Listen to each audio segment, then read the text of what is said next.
Selamat pagi Oma Opa, Bapak Ibu, Saudara-saudari yang terkasih dalam Kristus. Senang sekali pada pagi hari ini saya Tania kembali ditemani oleh Romo Hadi Setiawan. Tanggal 25 Maret di acara Oke hari ini, Orang Kudus hari ini. Pagi Romo. Selamat pagi. Apa kabar Romo? Baik-baik. Sehat-sehat?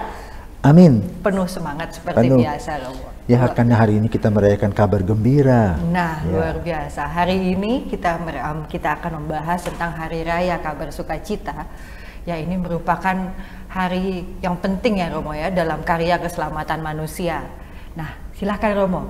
Romo menceritakan tentang latar belakang kenapa hari ini disebut Hari Kabar Sukacita. Selamat pagi Opa Oma. Kita bersyukur karena kita boleh merayakan hari di mana Maria diberi kabar oleh malaikat Tuhan. Karena itu hasil refleksi gereja terhadap Annunciata ini, yaitu kabar gembira malaikat kepada Maria, adalah doa Angelus yang menjadi sebagian dari doa kita setiap hari jam 6 pagi, jam 12, dan jam 6 sore. Kenapa tanggal 25? Apakah itu dirancang oleh manusia atau memang begitu? Menurut saya itu bukan sebuah faktor kebetulan, tetapi rencana Tuhan. Tanggal itu sama seperti kita lahir ya. Kita lahir itu ya khas ya. Ada seorang ibu bercerita itu lucu sekali. Dia mempunyai suami seorang guru. Dan guru itu harus pergi mengajar di pedesaan. Ibunya hamil besar, sudah hampir mau melahirkan.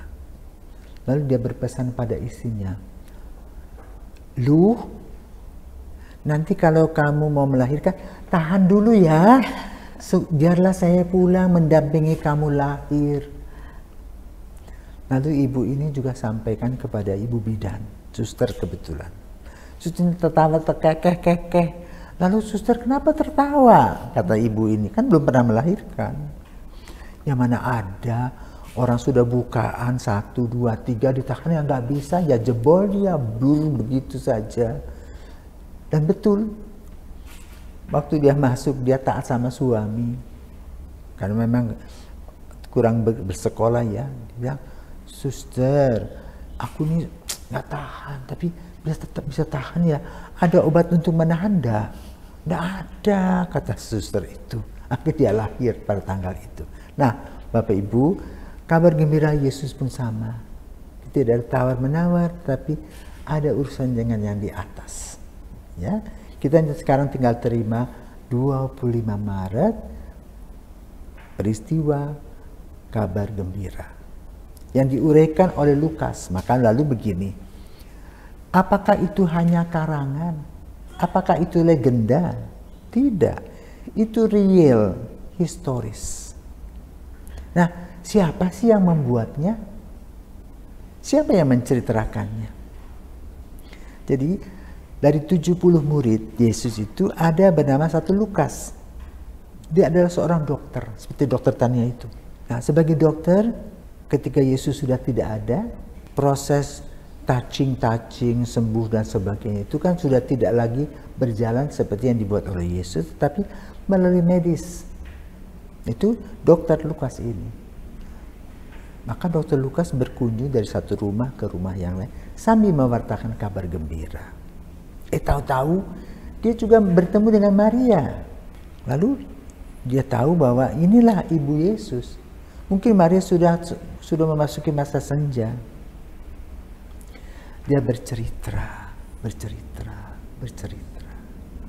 Nah, lalu dia rekam dia tulis dalam Injil. Maka dalam Injil Lukas ada Injil kanak-kanak Yesus. Jadi bukan dia mengarang sembarang, enggak. Betul mendengarkan sumber Maria itu. Di mana dia menceritakan tentang bagaimana dia diberi kabar oleh malaikat Tuhan. Itu membuat dia terkejut. Tetapi karena itu yang hadir adalah aura positif, dia tidak merasa takut, tetapi bersuka cita. Ya, maka dia mendengarkan dengan saksama. Tapi dia juga menggunakan daya kritisnya sebagai seorang manusia yang punya akal budi. Apa pertanyaannya ketika Maria mengatakan, engkau akan mengandung dari Roh Kudus. Engkau akan mengandung dan melahirkan seorang anak laki-laki bernama Yesus. Lalu Maria katakan, loh, bagaimana mungkin hal ini terjadi? Jadi Maria itu pintar dia. Karena aku belum bersuami. Lalu malaikat mengatakan, Roh Kudus akan turun atasmu. Jadi kalimat Roh Kudus akan turun atasmu itu didengar Maria sebagai orang pertama kali yang mengerti tentang Roh Kudus. Apa yang dialami oleh Maria yang diekspresikan, di-sharingkan kepada Lukas, ditulis dalam Injil Lukas, Injil kanak-kanak Yesus. Maka kemudian gereja merelasikan antara kelahiran Yesus dengan kehamilan Maria. Karena kehamilan seorang ibu normal itu 9 bulan 10 hari. Ya. Jadi dihitung 25 Maret terus sampai 25 Desember. Nah, ini menurut kalendarium Gereja Katolik Roma. Ya, maka perayaan Natalnya 25 Desember. Sementara Gereja Ortodoks itu tanggal 6 atau 7 Januari pada masa Epifani kita. Lalu sekarang apa sih inti dari pewartaan kabar gembira itu yang perlu kita tahu?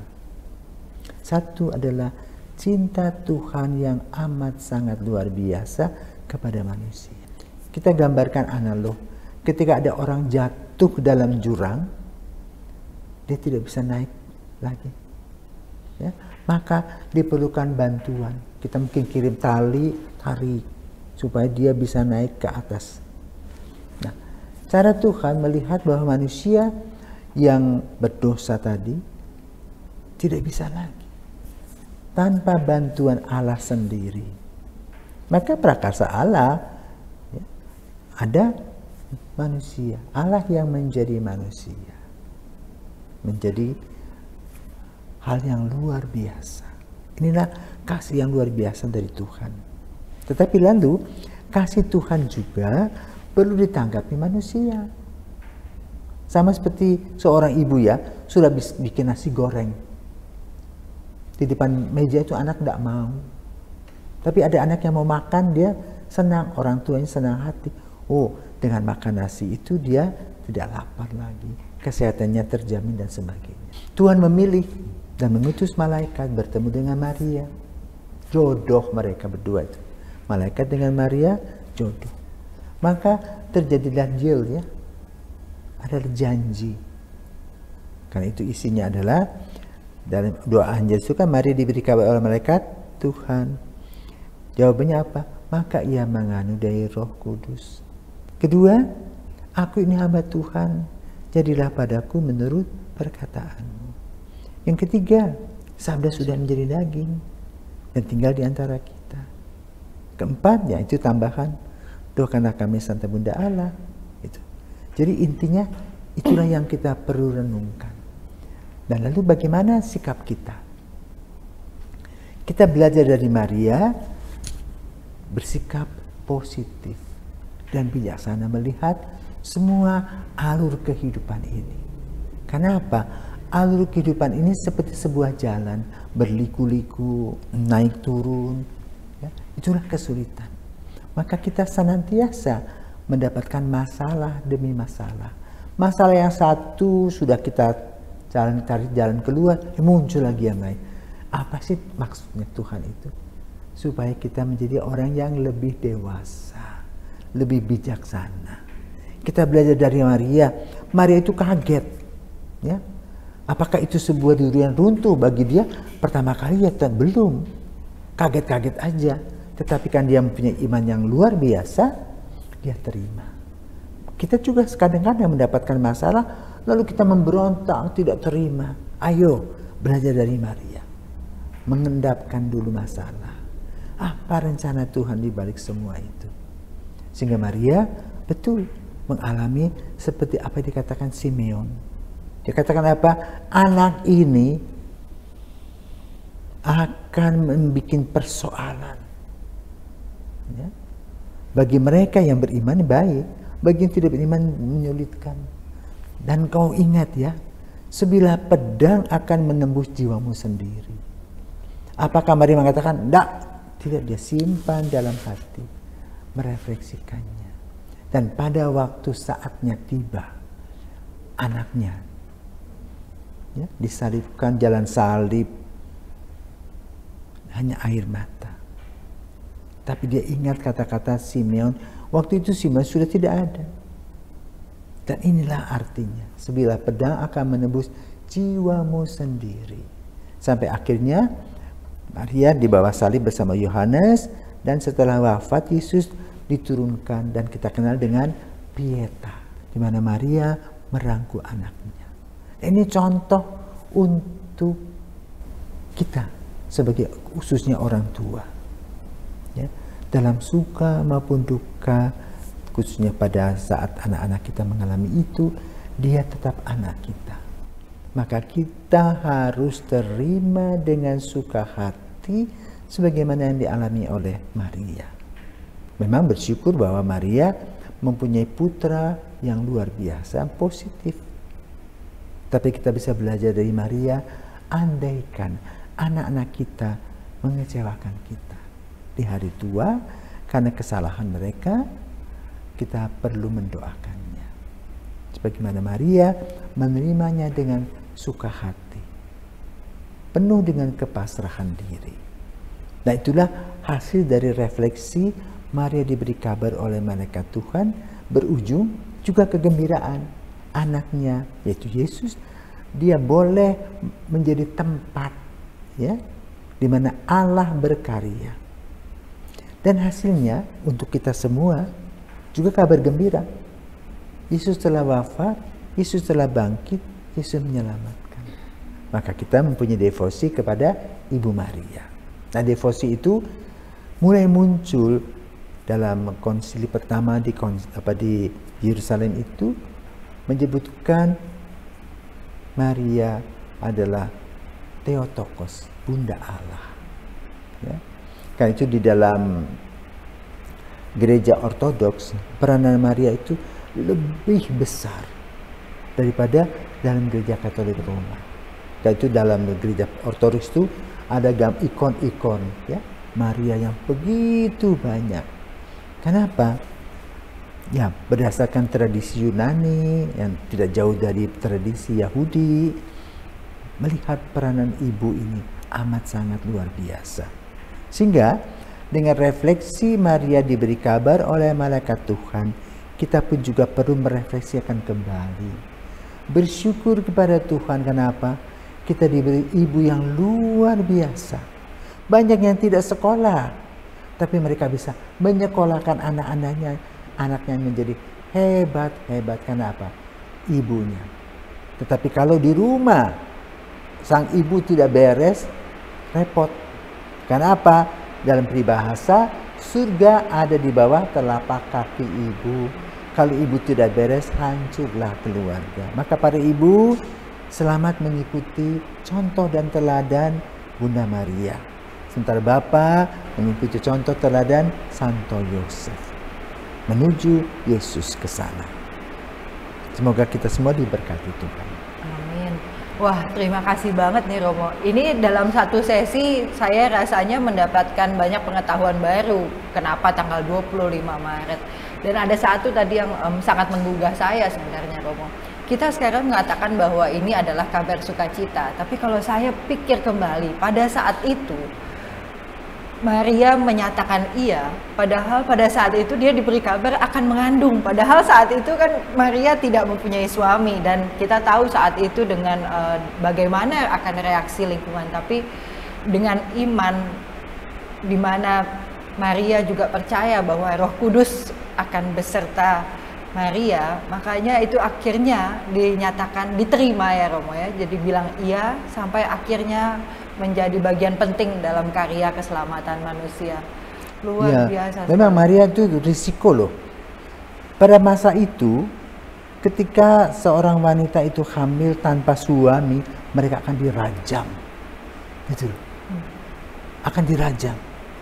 Tetapi persoalannya di lingkungan di mana Maria tinggal, keluarga-keluarga tetangga itu mengagumi Maria, orang yang hebat, yang beriman, karena mereka Maria itu termasuk juga dalam kelompok Anawim, yaitu yang menantikan kehadiran penyelamat. Nah, Maria berjalan dalam kebenaran, maka tidak ada rasa takut. Maka kita pun juga kalau kita berjalan dalam kebenaran, siapa takut?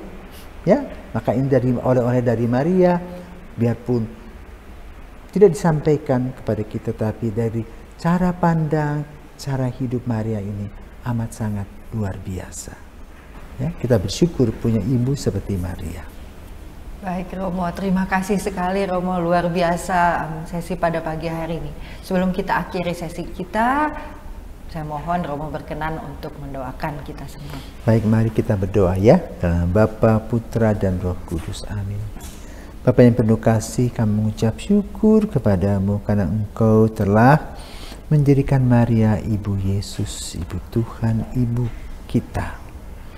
Yang luar biasa, di mana ketika mendapatkan kabar menjadi Ibu Tuhan, ia pasrah, ia taat, ia beriman, dan konsekuen dengan apa yang dilakukan dengan jawabannya, fiatnya. Maria telah memberikan contoh kepada kita sebagai orang yang taat, yang konsekuen menghadapi segala situasi, dan ia berpikir Tuhan senantiasa hadir dalam langkah-langkah hidupnya. Ini merupakan contoh bagi kita ketika kita mengalami begitu banyak masalah yang datang silih berganti, tetap tergantung pada Tuhan dengan iman dan ketaatannya, berdasarkan pengalaman dan contoh Ibu Maria.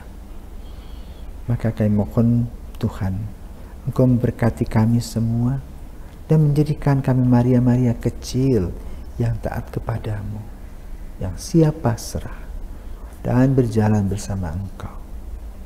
Demi Kristus Putramu dan pengantara kami, kini dan sepanjang masa. Amin. Salam Maria, penuh rahmat Tuhan sertamu. Terpujilah engkau di antara wanita, dan terpujilah buah tubuhmu Yesus. Santa Maria Bunda Allah, doakan kami yang berdosa ini, sekarang dan waktu kami mati. Amin. Kemuliaan kepada Bapa dan Putra dan Roh Kudus, seperti pada permulaan, sekarang, selalu, dan sepanjang segala abad. Amin. Tuhan bersamamu dan bersama rohmu. Semoga kita sekalian diberkati Yang Maha Kuasa, Bapa, Putra, dan Roh Kudus. Amin. Terima kasih Romo. Sama-sama. Baik Oma Opa, Bapak Ibu, saudara-saudari yang terkasih, semoga dengan berkat teladan Bunda Maria kita dapat senantiasa menyerahkan pergumulan kita sehari-hari ke dalam tangan Tuhan, dan dengan yakin, dengan penuh iman kita bisa berkata, aku ini hamba Tuhan, terjadilah padaku menurut perkataanmu. Sampai jumpa di acara Oke hari ini, Orang Kudus hari ini berikutnya.